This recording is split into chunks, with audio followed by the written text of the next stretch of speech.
If you love cozy, comforting soups with big, bold flavors, you're in the right pot. Today, I'm whisking up a hearty Mexican beef and vegetable soup called Caldo de Res. I'm Rose Oatley. Let's get cooking. For the beef, I'm using 4 bone-in beef shanks in a small chuck roast. Cut the roast into large, chunky pieces and drop them into the pot.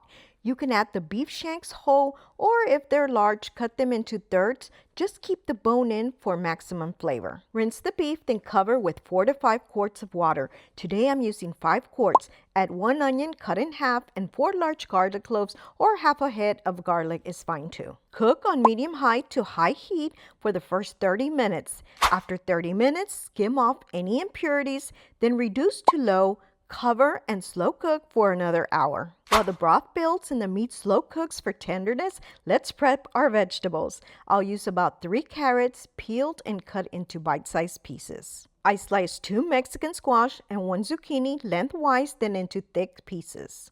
3 russet potatoes are halved and then sliced into big chunks. I also add a few mini red potatoes cut in half. Remove loose leaves from a cabbage. Cut it in half. You can either cut it in fourths for wedges, but I like to cut mine into strips, then half again. When the timer goes off, remove the onion and garlic from your pot.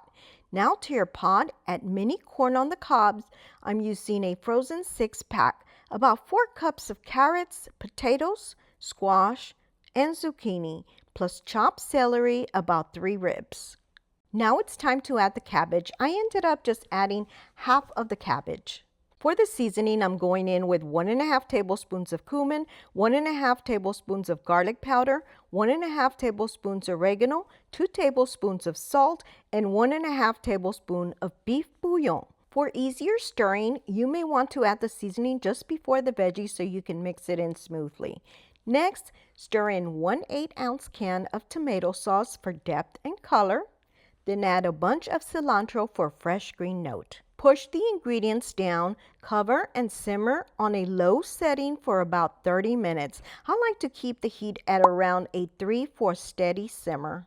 After 30 minutes, take a look. The aroma is fantastic, and the broth is rich and flavorful. You can adjust for salt if needed.